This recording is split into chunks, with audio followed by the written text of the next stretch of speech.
दोस्तों, आप सभी का स्वागत है आपके अपने ही चैनल सुविचार विद रीना में। आज विजय एकादशी है और आप सभी को विजय एकादशी की हार्दिक शुभकामनाएं। आज जो भी भक्त विष्णु भगवान की इस एकादशी की कथा सुनता है या दूसरों को सुनाता है तो उसकी सभी इच्छाएं पूर्ण होती हैं। इसलिए अगर आप हमारे चैनल पर आए हैं तो प्लीज़ इस कथा को पूरा सुनकर जाएं। कहते हैं एकादशी की कथा को कभी भी आधा अधूरा नहीं छोड़ना चाहिए, इससे पाप लगता है। और हमारे चैनल को सब्सक्राइब करिए, वीडियो को लाइक करिए।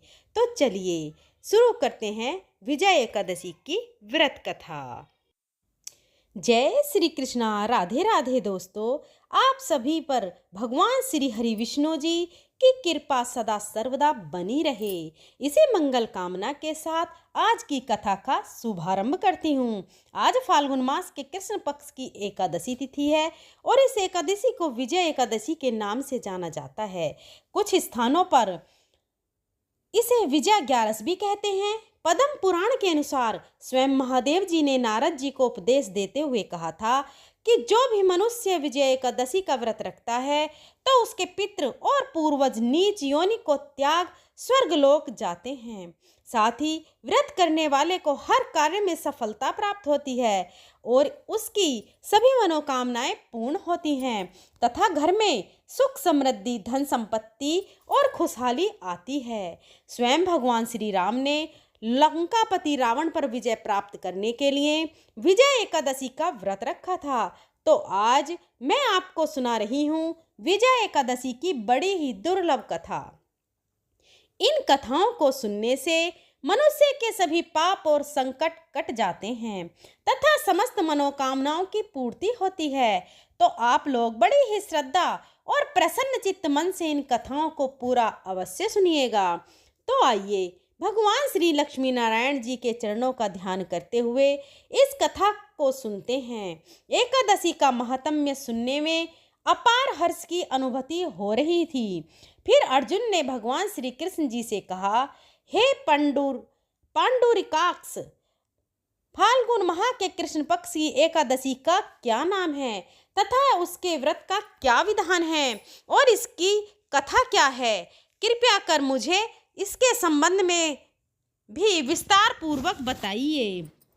तब भगवान श्री कृष्ण जी ने कहा, हे अर्जुन, फाल्गुन माह के कृष्ण पक्ष की एकादशी का नाम विजया है। इसके व्रत के प्रभाव से मनुष्य को विजय श्री मिलती है। एक बार देव ऋषि नारद ने जगत पिता ब्रह्मा जी से कहा था कि हे ब्रह्मा जी, आप मुझे विजय एकादशी की कथा को सुनाइए। तब ब्रह्मा जी ने कहा, मैं तुम्हें विजय एकादशी की कथा को सुनाता हूँ, श्रद्धा पूर्वक इसका श्रवण करो। श्री राम का जब 14 वर्ष का वनवास मिला तब वह भ्राता लक्ष्मण तथा माता सीता सहित पंचवटी में निवास करने लगे। उस समय महापापी रावण ने माता सीता का हरण कर लिया। इस दुखद घटना से श्री राम जी तथा लक्ष्मण जी अत्यंत दुखी हुए और सीता जी की खोज में वन वन भटकने लगे। जंगल जंगल घूमते हुए वे मरणासन जटायु के पास जा पहुँचे। जटायु ने उन्हें माता सीता के हरण का पूरा वृतांत सुनाया और भगवान श्री राम जी की गोद में प्राण त्याग कर स्वर्ग की तरफ प्रस्थान किया। कुछ आगे चलकर श्री राम व लक्ष्मण की सुग्रीव जी के साथ मित्रता हो गई और वहां उन्होंने बाली का वध किया। श्री राम भक्त हनुमान जी ने लंका में जाकर माता सीता का पता लगाया और माता से श्री राम जी तथा महाराज सुग्रीव की मित्रता का वर्णन सुनाया। वहां से लौटकर हनुमान जी श्री रामचंद्र जी के पास आए और अशोक वाटिका का सारा वृतांत कह सुनाया। सब हाल जानने के बाद श्री रामचंद्र जी ने सुग्रीव की सहमति से वानरों तथा भालुओं की सेना सहित लंका की तरफ प्रस्थान किया। समुद्र किनारे पहुंचने पर श्री राम जी ने विशाल समुद्र को मगरमच्छों से भरा देखा। लक्ष्मण जी से कहा, हे लक्ष्मण, अनेक मगरमच्छों और जीवों से भरे इस विशाल समुद्र को कैसे पार करेंगे? प्रभु श्री राम की बात सुनकर लक्ष्मण जी ने कहा, भ्राता श्री, आप पुराण पुरुषोत्तम आदि पुरुष हैं, आपसे कुछ भी विलुप्त नहीं है। यहाँ से आधा योजन दूर कुमारी द्वीप में वकदाल्भ मुनि का आश्रम है। वे अनेक नाम से के ब्रह्मा के ज्ञाता हैं। वे ही आपकी विजय के उपाय बता सकते हैं। अपने छोटे भाई लक्ष्मण जी के वचनों को सुन श्री राम जी वक्दलाभ्य ऋषि के आश्रम में गए और उन्हें प्रणाम करके एक ओर बैठ गए। अपने आश्रम में श्री राम को आया देख महर्षि वक्दलाभ्य ने पूछा, हे श्री राम, आपने किस प्रयोजन से मेरी कुटिया को पवित्र किया है? कृपया कर अपना प्रयोजन कहें।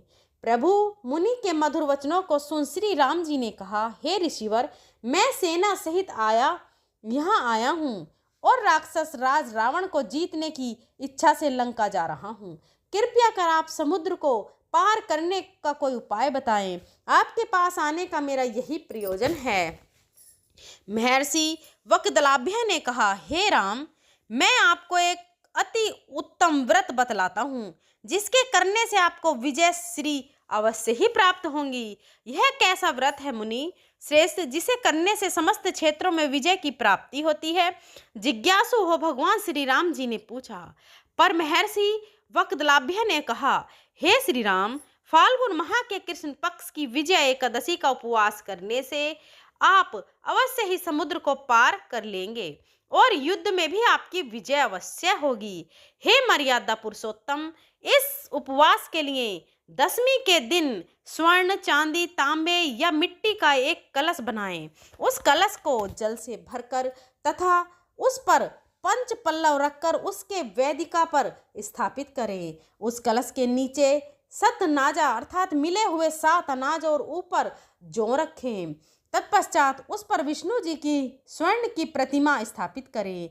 एकादशी के दिन स्नान आदि से निवृत्त होकर धूप, दीप, नैवेद्य, नारियल आदि से भगवान श्री हरि का पूजन करें। वह सारा दिन भक्ति पूर्वक कलश के सामने व्यतीत करें और रात को भी उसी तरह बैठे रहकर जागरण करें। द्वादशी के दिन नदी या तालाब के किनारे स्नान आदि से निवृत्त होकर उस कलश को ब्राह्मण को दे दें।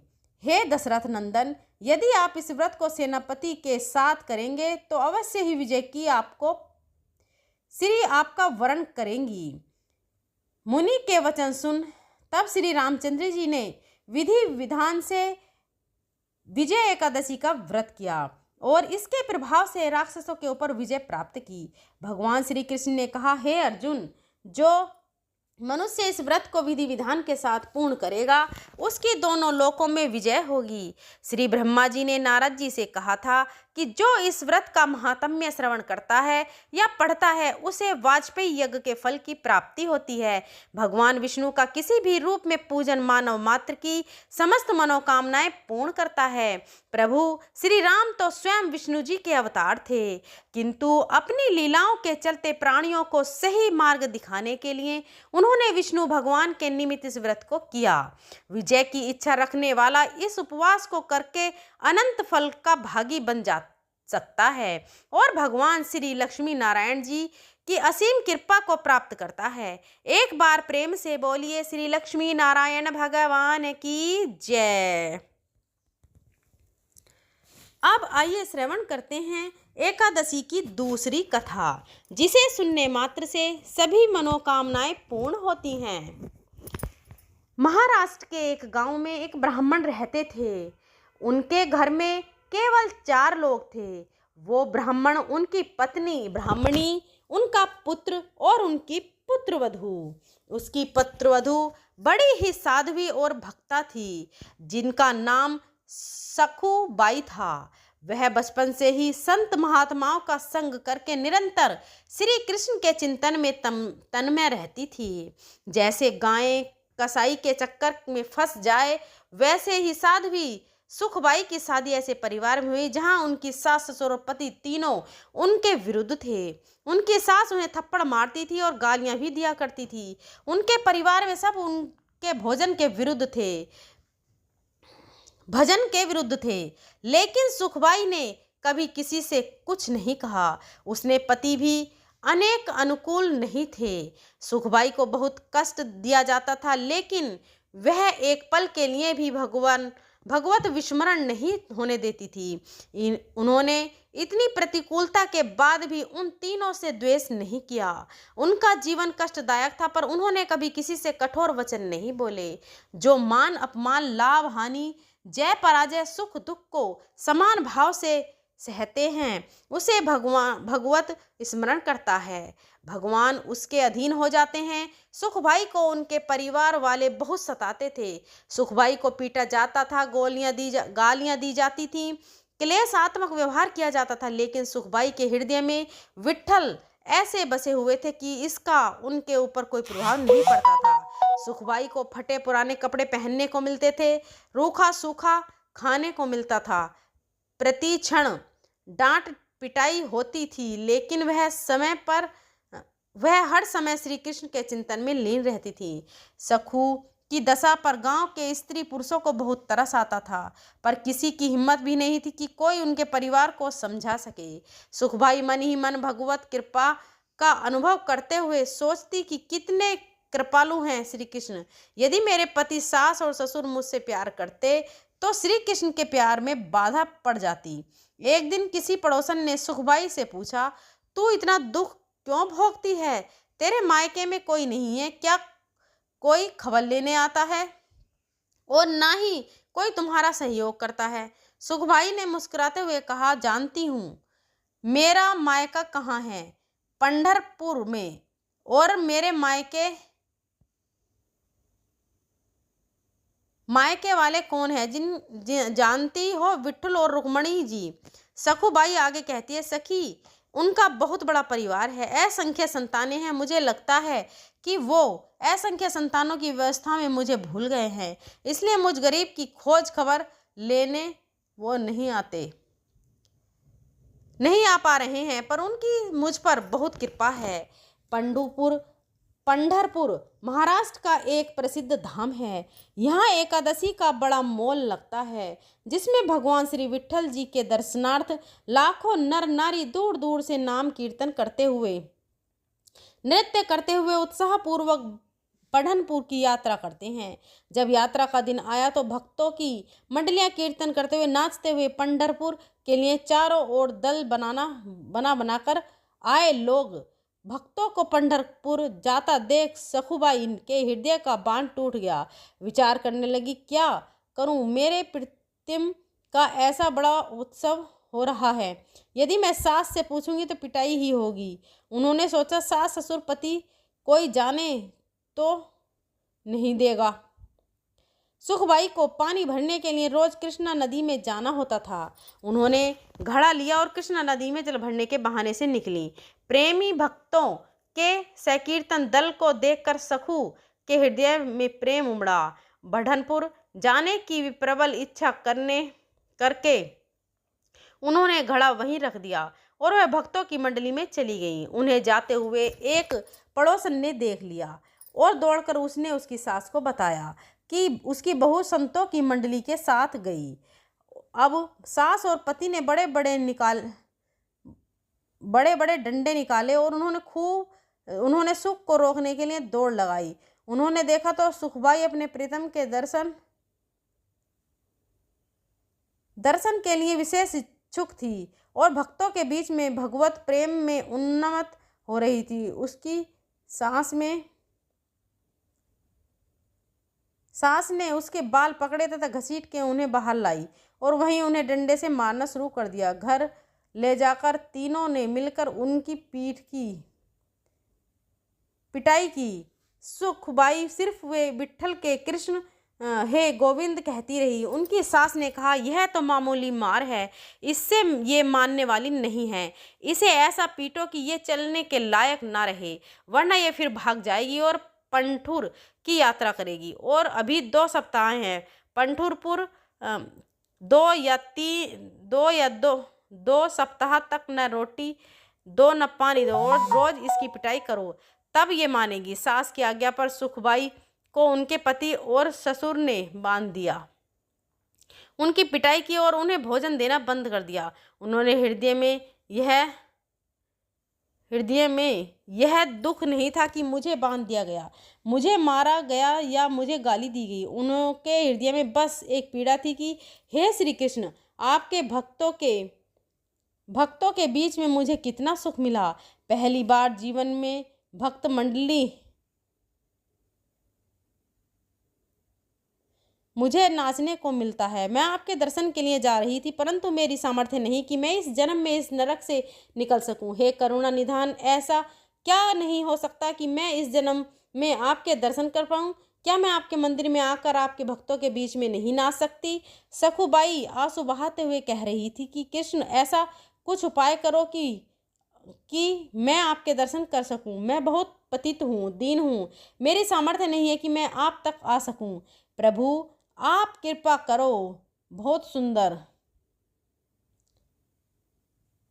भक्तों की मंडलियां जा रही हैं, आपके दर्शन करने के लिए ऐसा अवसर बार बार नहीं आएगा। हे नाथ, आप कृपा करोगे तभी दर्शन हो सकते हैं। मेरा सामर्थ्य नहीं कि मैं इनके चंगुल से छूट सकूं। जब भक्त तकलीफ में हो तो हरि को चैन कैसे पड़ सकता है? रुक्मणी ने जैसे ही देखा तो प्रभु के चेहरे पर उदासी और बड़ी चिंता थी। उन्होंने ठाकुर जी से पूछा कि नाथ, आप चिंता में कैसे लगते हैं? कोई भक्त कष्ट में है? भगवान ने कहा, हाँ, एक ऐसी भक्त है जिसको बहुत पीटा जा रहा है, कलेश दिया जा रहा है। वह मुझसे मिलना चाह रही है और उसको बांध दिया गया है। आपको थोड़े दिन के लिए हमसे विरह सहना पड़ेगा, क्योंकि हमें कुछ दिन वहाँ रहना पड़ेगा, तभी बात बनेगी। रुक्मणी जी से ऐसा कहकर प्रभु तत्काल सुखबाई के समीप गए। प्रभु ने एक बहुत सुंदर नवयुवती का रूप धारण किया और बोले, सुखबाई, मैंने सुना है तुम पढ़नपुर जा रही हो, चलोगी मेरे साथ पढ़नपुर? सुखबाई ने आंख खोली और कहा, सखी, मुझ पापिन के भाग्य में ऐसा कहाँ कि मैं भक्त मंडली के साथ पढ़नपुर जाऊं। तुम देख तो रही हो मेरी दशा। स्त्री रूपी ठाकुर जी ने कहा, बाई, तुम जानती नहीं मैं तुम्हें बहुत समय से जानती हूँ। तुम मेरी बहुत प्रिय सखी हो, उदास मत हो। मैं जिसकी सखी होती हूँ उसको मैं कभी उदास नहीं देख सकती। मैं तुम्हारी रस्सी खोल देती हूँ, तुम भागो और जाओ मंडली के साथ। सखुबाई ने कहा, मेरी सांस फिर पकड़ लेगी। स्त्री वेशधारी प्रभु बोले, बिल्कुल नहीं, इसकी तो तुम चिंता ही मत करो। ठाकुर जी ने सुखबाई को निकाला और स्वयं सुखबाई का रूप धारण करके रस्सी में बंध गए। जिनका नाम स्मरण करने से माया का बंधन टूट जाता है, जिनको पाना बड़े बड़े योगियों के लिए भी दुर्लभ है, वही भगवान अपनी भक्त सुखबाई के लिए एक साधारण स्त्री की तरह बंध गए। ठाकुर जी चुपचाप चाटे खा रहे हैं। ठाकुर जी को कई दिन हो गए भोजन नहीं मिला, पानी नहीं मिला और रोज उनकी पिटाई भी हुई। 14 दिन बीत गए, प्रभु बंधे रहे, रोज डंडे और गालियां खा रहे हैं। उनके पति को उन पर दया आई तो उन्होंने सुखभाई के रूप में जो ठाकुर जी बंधे थे उनको खोल दिया। पति की आज्ञा के अनुसार सखु रूपी श्री भगवान ने स्नान किया, सुंदर रसोई बनाई और सबको खिलाया। भोजन पाने के बाद तीनों के हृदय में बहुत प्यार उदय हुआ। सखु रूपी भगवान ने अपनी सेवा और सुंदर व्यवहार से पति, सास और ससुर तीनों के स्वभाव को बदल दिया। अब तीनों सुखबाई स्वरूप श्री भगवान से बहुत प्यार करने लगे। उधर सुखबाई पढ़नपुर पहुँच के नाम से कीर्तन करते हुए नाच रही है। प्रभु के प्रेम में वो इस बात को भूल गई कि मेरी जगह कोई और सखी बंधी हुई है। आनंद में विभोर हुई सुखबाई ने चंद्रभागा नदी में स्नान करके मंदिर के अंदर प्रवेश किया। वो मंदिर में जाकर श्री हरि के दर्शन करके आनंद सिंधु में डूब गई। सुखबाई का प्रभु में ऐसा मन लगा कि उन्होंने प्रभु के सामने प्रतिज्ञा कर ली कि जब तक शरीर में प्राण रहेंगे मैं पढ़नपुर की सीमा के बाहर नहीं जाऊंगी। उन्हें क्या पता था कि उनके बदले पढ़रीनाथ जी वहाँ बंधे हुए हैं। सुखबाई के सामने भगवान का वो स्वरूप प्रकट हुआ कि सुखबाई विहल हो गई और भगवान के सौंदर्य के दर्शन में इतना मुग्ध हो गई कि उनके प्राण छूट गए। एक ब्राह्मण उस मंडली में आया था और उसने सुखबाई की लाश को देखा। उसने साथियों को बुलाया और सबने मिलकर सुखबाई के शरीर का अंत्येष्टि संस्कार किया। इधर रुक्मणी जी ने विचार किया कि ठाकुर जी कह गए थे कि कुछ ही दिनों में वापस आ जाऊंगा, लेकिन आज तक वापस नहीं आए। फिर ध्यान दे के देखा कि जिसके लिए गए थे उसने तो शरीर छोड़ दिया और उसके शरीर का अंतिम संस्कार भी हो गया। अब मेरे प्रभु को तो बहू बनकर वहाँ रहना ही पड़ेगा। अब रुक्मणी जी को बड़ी चिंता हुई। रुक्मणी जी शमशान पहुंची और उन्होंने सुखबाई की राख, हंडी वगैरह को एकत्रित किया और प्रेम दृष्टि से देखा तो सुखबाई जीवित हो गई। सुखबाई को ऐसा लगा जैसे वह गहरी निद्रा से जागी हो। रात को स्वप्न में रुक्मणी जी ने सुखबाई से कहा, देखो पुत्री, तुम्हारा प्रण पूरा हुआ। तुमने कहा था कि जब तक शरीर में प्राण रहेंगे मैं पढ़रपुर की सीमा के बाहर नहीं जाऊंगी। तुम्हारा वह शरीर तो जल गया, अब तुम लौट जाओ। मेरे प्रीतम तुम्हारे रूप में तुम्हारे घर पर हैं। रुक्मणी जी का आदेश पाकर सखुबाई आनंद मग्न होकर 2 दिन बाद यात्रियों के साथ वापस लौट आई। सखु को आता देख सखु वेशधारी भगवान पंढरीनाथ जो वहाँ बहु रूप में थे, उन्होंने सोचा कि अगर वो यहाँ आ गई और मैं भी यहाँ रहा तो गड़बड़ हो जाएगी। ठाकुर जी ने तत्काल सास से कहा, मैं पानी लेने जा रही हूँ। उन्होंने घड़ा लिया, घाट पर आई और पूर्व परिचित सखी का वेश धारण कर सुखबाई से मिली। उन्हें देखते ही सुखबाई को सारी बातें याद आ गईं। सुखबाई ने दौड़ करके उन्हें हृदय से लगाया और कहा, सखी, आपकी कृपा से मुझे पढ़रपुर जाने को मिला। मुझे मेरे ठाकुर जी के दर्शन हुए। उनके चरणों को पकड़ लिया और बोली, बहन, तुम्हें बहुत कष्ट भोगना पड़ा होगा मेरी वजह से। ठाकुर जी ने कहा कि तुम चिंता मत करो, तुम सखी सुखी हो गई हो ना। सखुबाई ने कहा, हाँ सखी।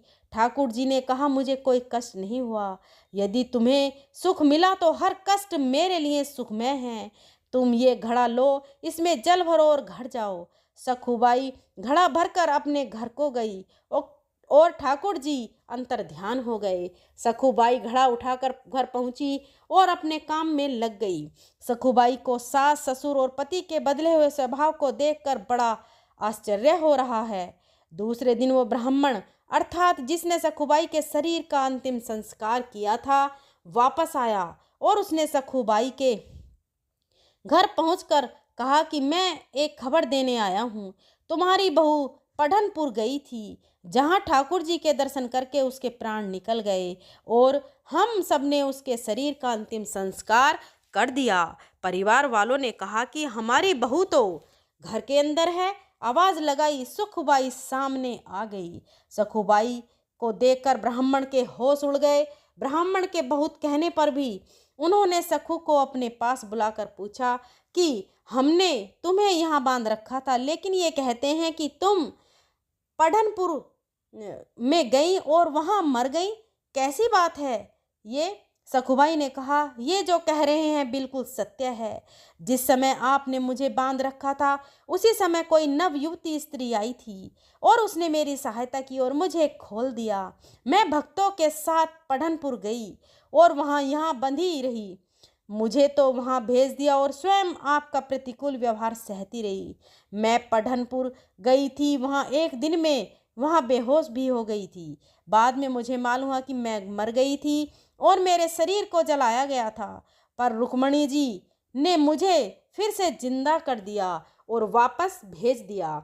मैं जब नदी के पास आई तो वह युवती जिसने मुझे खोला था वो मुझे घड़ा देकर चली गई। आप लोग जानते हैं वो युवती कौन थी? सास, ससुर और पति ने कहा, हमें तो पता नहीं। सखुबाई ने कहा, जब वो चली गई तो मुझे पता चला कि वो मेरे पांडुरंग विट्ठल ही थे।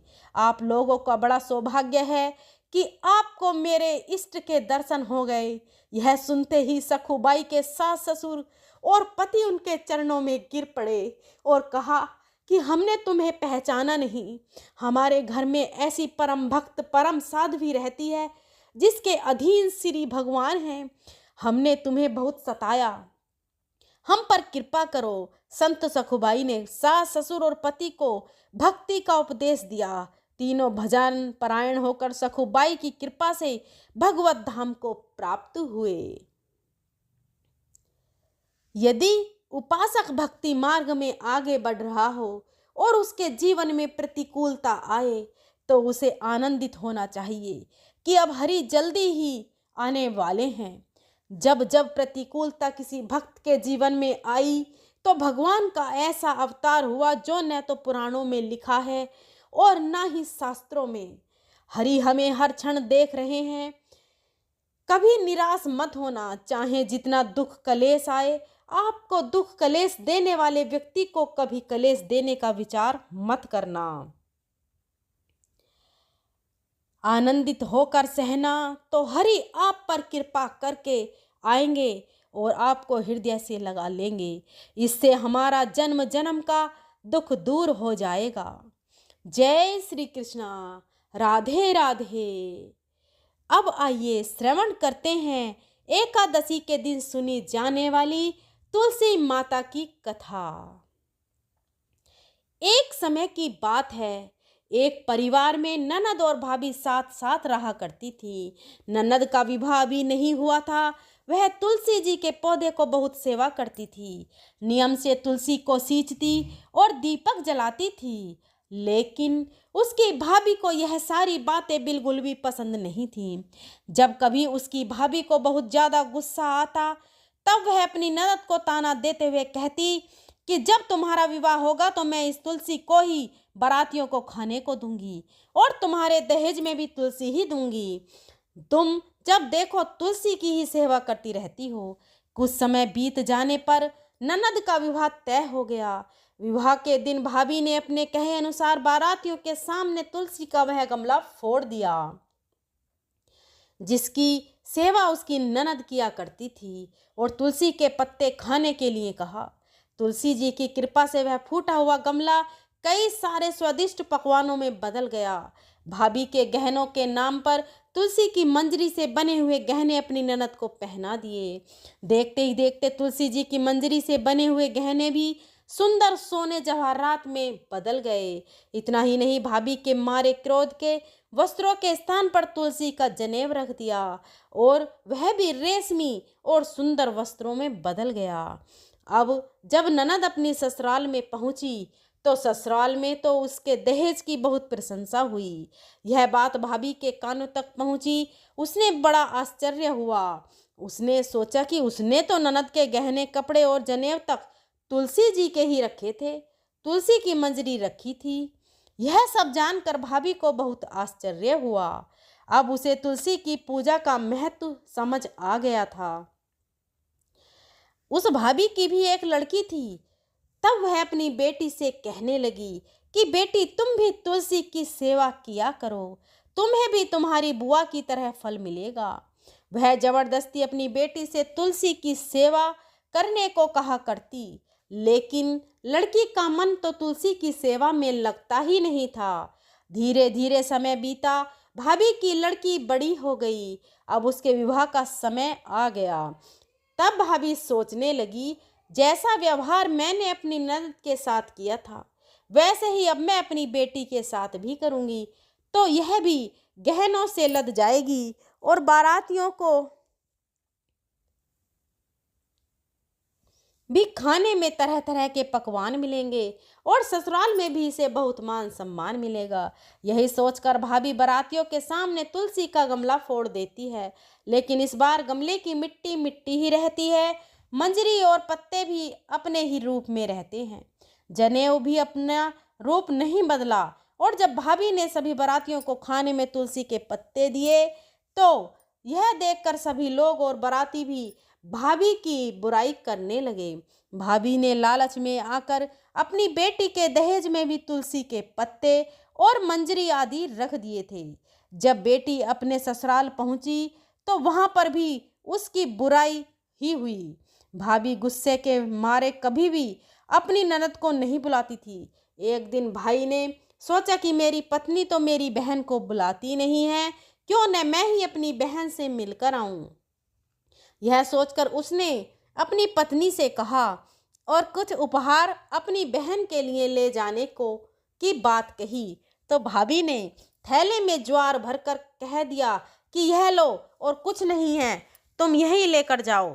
तब भाई बहुत दुखी मन से अपनी बहन के पास चल दिया। रास्ते में वह सोचता रहा कि कोई भला अपनी बहन के घर ज्वार कैसे लेकर जा सकता है। यही सोचकर वह गौशाला के पास रुक गया और ज्वार का वह थैला उसने एक गाय के सामने पलट दिया। तभी एक ग्वाले ने यह सब देख लिया।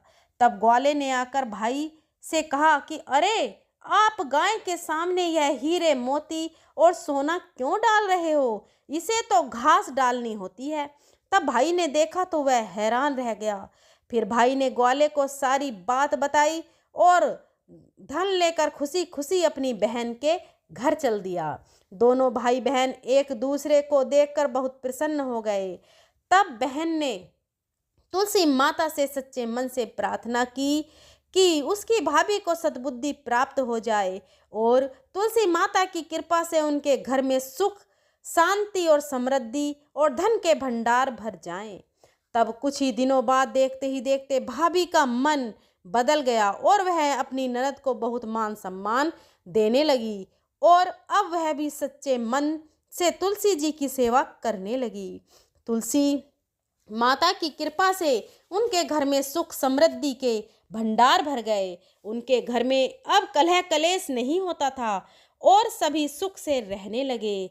प्रेम से बोलिए तुलसी माता की जय, विष्णु भगवान की जय। अगर आपको मेरी ये वीडियो कथा अच्छी लगी हो तो प्लीज़ कमेंट बॉक्स में हरि विष्णु जय माँ तुलसी जरूर लिखिए। अपने फ्रेंड और फैमिली में इस कथा को शेयर करिए। हमारे चैनल सुविचार विद रीना को सब्सक्राइब करिए और बेल आइकन को प्रेस जरूर करिए ताकि आने वाली सभी वीडियो की नोटिफिकेशन आपको मिल सके।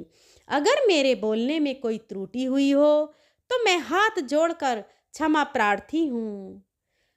मिलते हैं अगली वीडियो में, तब तक के लिए धन्यवाद।